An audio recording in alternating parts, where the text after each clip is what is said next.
тым арзан бағамен шыққан хабарландыруларды өздерінде көрген шығарсыңдар. Мысалы мынау сияқты. Бұның бәрін біз жасаймыз, алаяқтар. Бұл жаңа схемамыз. Біз интернеттен нақты сатылатын тауарларды тауып аламыз. Сосын оларды арзан бағамен қоямыз да қайта жариялаймыз. Неге екен білмеймін.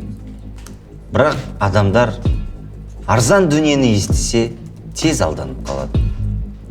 Сәлеметсіз бе, мен хабарландыру бойынша қоңырау шалып тұрмын. Телефон сатыла ма? Иә, сатамыз. Сұрайын деген неге арзан? Бауырым, алсан ал, алмасан алмай-ақ қойшы. Жоқ, телефон оригинал ғой, иә? Бәрі ойдағыдай, еш проблема жоқ. Қаласан келіп көр. Жарайды, қайда бару керек? Жібек жолы 91-6. Бір сағаттан кейін сонда бол. Бауырым көрсетеді. Мен қалада емеспін, уақыт жоқ қазір. Түсіндім. Түсінген шығарсыңдар. Бауыр, інішек дегеннің бәрі өтірік әңгіме. Өйткені біздің бауыр дегеніміз хабарландырудың нағыз иесі. Ал енді оған хабарласайық. Алло. Алло, ассаламағалейкум. Телефон сатасыз ба? Я? Бауырым, саудаласпай-ақ қояйық. Мен бірден артық әңгімесі сатып алам. Тек бір сағаттан соң Жібек жолы желтоқсанға алып келесің бе? Кәз. Жарай ма? Я жалпы жақын жердемін.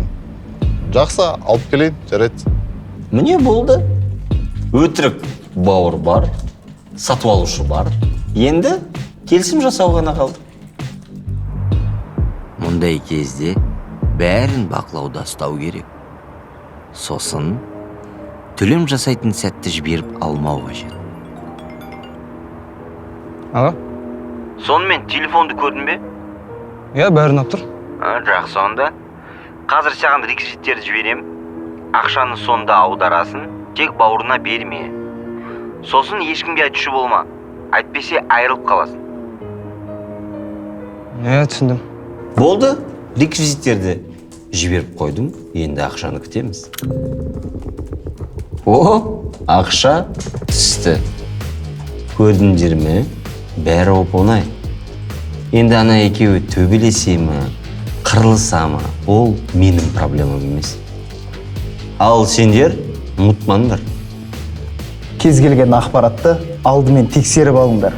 Бейтаныс шотқа мүлдем ақша салмаңдар. Ешқандай іні, бауыр, інішек деген әңгіме жоқ. Тек біз бармыз. Алаяқтар.